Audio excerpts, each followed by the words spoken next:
Na aula de hoje, abordaremos o tema prescrição.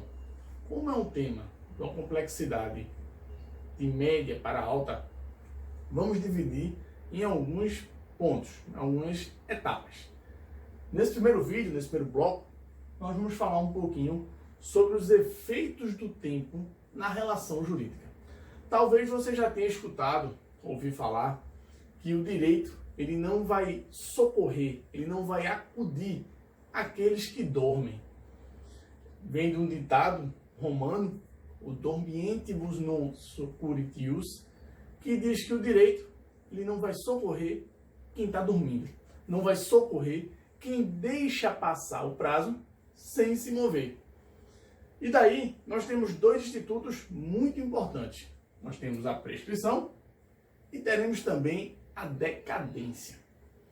E é bem comum, não apenas entre os estudantes de direito, mas também entre os profissionais, entre os juristas, que haja uma grande confusão sobre o que é prescrição e a diferença entre prescrição e decadência. Quando a gente está falando em prescrição, eu gosto sempre, nas minhas exposições, de trazer aqui a representação da deusa Têmis, a deusa da justiça. Ela tem várias representações e tentei aqui fazer uma. Meus dotes artísticos não são dos melhores, mas tentei aqui fazer uma representação para a gente imaginar os elementos que compõem a deusa Têmis. Falando de um modo geral, porque realmente há várias composições. Pois bem, a gente pode observar que a deusa Têmis ela tem venda nos olhos, pelo menos na representação da justiça, o que significaria que ela é imparcial.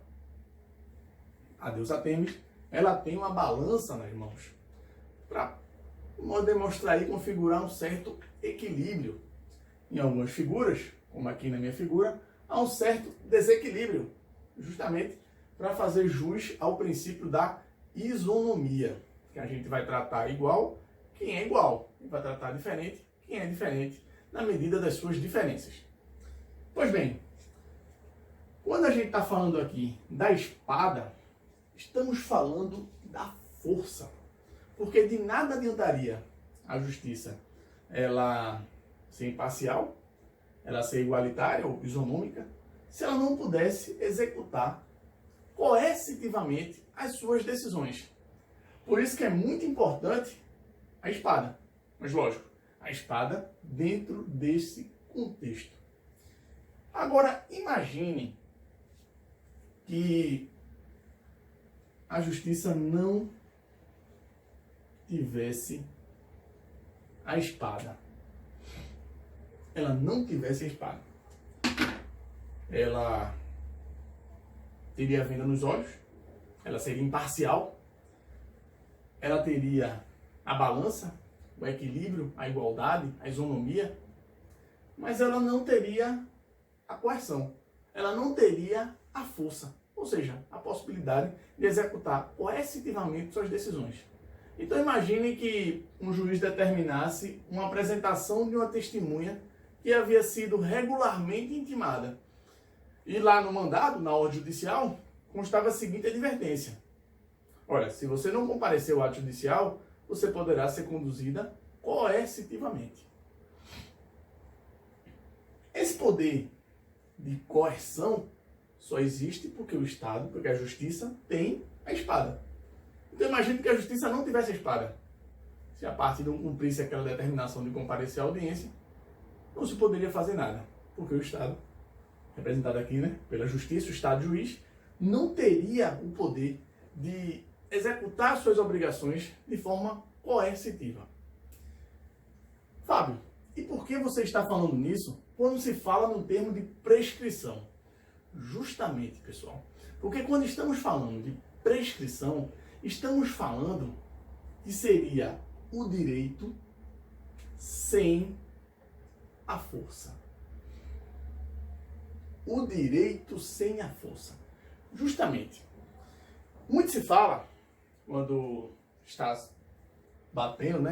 debatendo, sobre o tema da prescrição, muito se fala que quando algo prescreve, a pessoa perdeu o direito.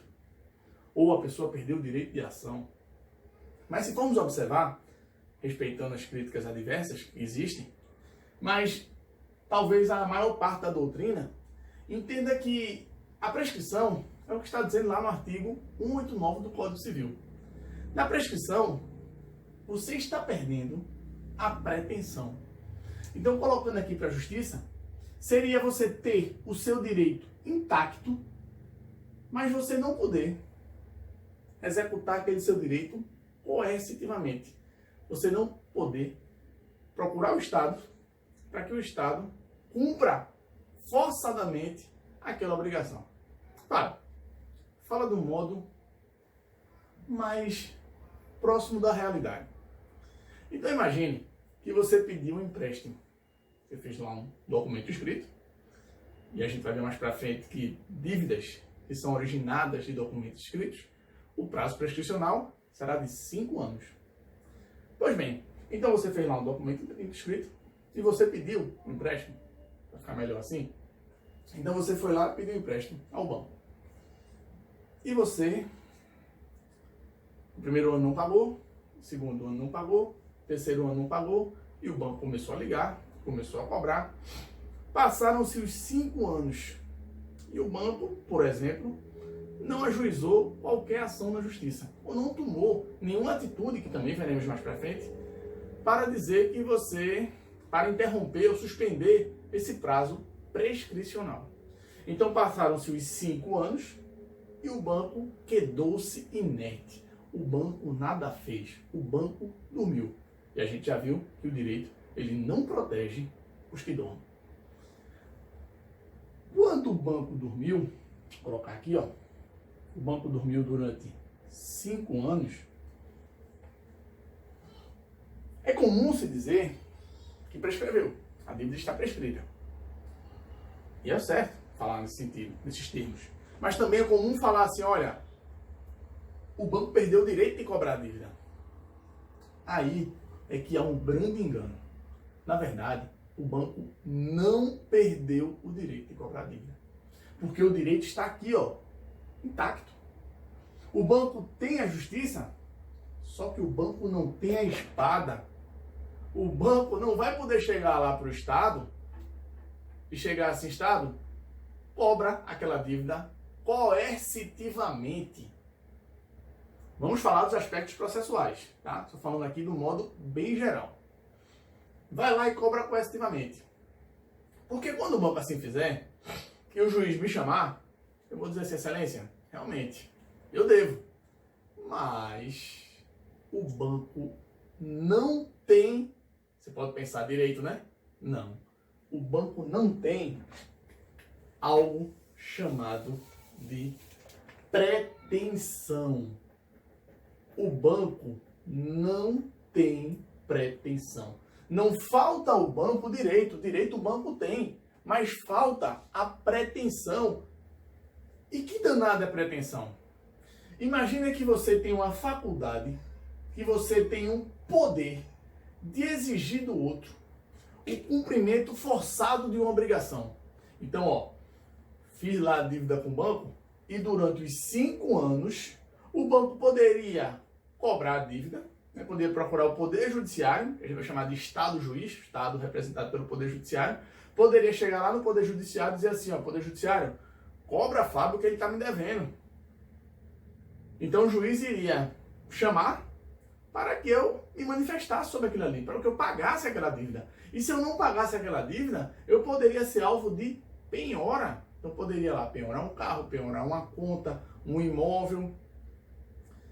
Se durante esses 5 anos o banco assim não procedeu, não procurou o Poder Judiciário, ele não perdeu o direito. O banco perdeu a sua pretensão. Então não existe mais essa faculdade de exigir o cumprimento forçado, um fazer, um deixar de fazer, das obrigações que foram assinaladas. O banco, pessoal, não perdeu o direito. O banco perdeu a pretensão. Essa teoria da perda da pretensão, na verdade, que é uma regra prevista no artigo 189 do Código Civil, é a corrente que o Código Civil adotou. Você não perde o direito, mas você perde a pretensão. o seu direito está intacto. Aí você pode falar, peraí, Fábio, o direito está intacto? Sim. Quer dizer que após os 5 anos, o banco ainda tem direito? O banco pode entrar com uma ação judicial? Por mais incrível que pareça, sim. Sim. O banco ele tem um direito.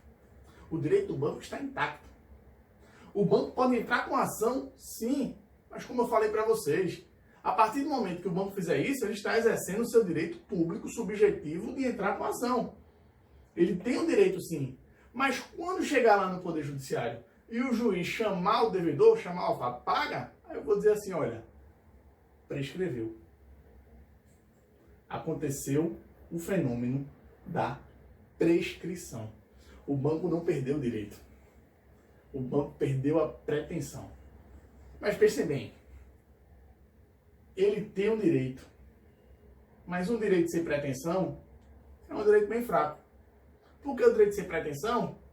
Imagine a imagem da justiça que a gente fez aqui no quadro. O direito sem pretensão é um direito sem força. É um direito onde não há a espada, não há coerção. Então, se o banco, após os 5 anos, ingressar na justiça e o juiz me chamar para pagar a dívida, se eu pagar, o banco exerceu o seu direito de cobrar e eu a minha obrigação de pagar, porque a dívida ela era devida. Não houve nenhum enriquecimento sem causa, não houve nenhum enriquecimento indevido. Eu devia. Mas se eu não pagar, não há meios judiciais que o banco possa manejar para cobrar aquela dívida coercitivamente. Então o banco não poderá, por exemplo, penhorar os meus bens. Então vejam que o banco tem direito. O banco pode sim entrar com ação judicial, não há problema em relação a isso, só que o direito do banco é um direito fraco. É um direito sem pretensão. E aqui, ó, a gente vai ver, ó, aqui embaixo, ó, coloquei obrigação civil e obrigação natural. Obrigação civil e obrigação natural. A gente vai ver o que é que acontece.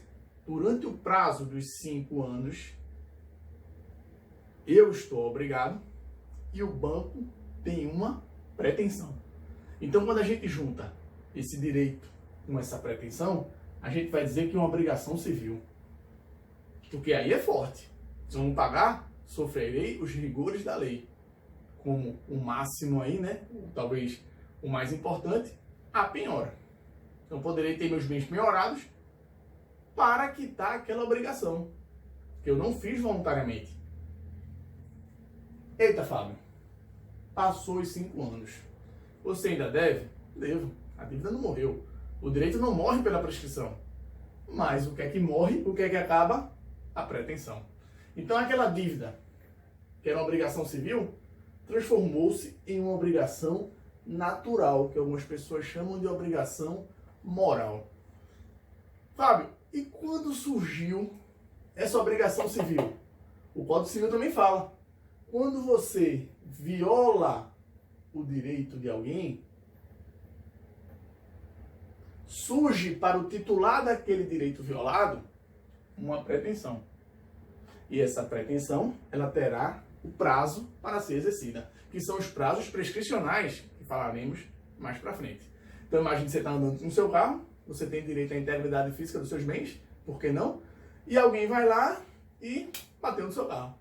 A partir do momento que aquele camarada causou um dano a você, ele violou o seu direito, ele cometeu um ato ilícito para o direito civil. E a partir do momento que ele cometeu um ato ilícito, ele estará obrigado a reparar o dano. E o Código Civil diz que as pretensões relativas à reparação de dano, a gente vai ver mais para frente também, lá no artigo 206, as pretensões, parágrafo 3º, as pretensões relativas à reparação de dano serão de 3 anos. Pessoal, no Código Civil Antigo, de 1916, as pretensões eram de 20 anos. Então foram reduzidas para 3 anos. Pois bem, então vemos aqui, ó, um direito com pretensão uma obrigação civil, prazo para você exercer o seu direito com pretensão. Passou o prazo. A pessoa pode procurar ainda? Pode, mas não tem pretensão. Então deixou de ser uma obrigação civil e passou a ser uma obrigação natural. Vamos encerrar aqui o primeiro bloco, onde a gente teve essa noção geral sobre o Instituto da Prescrição.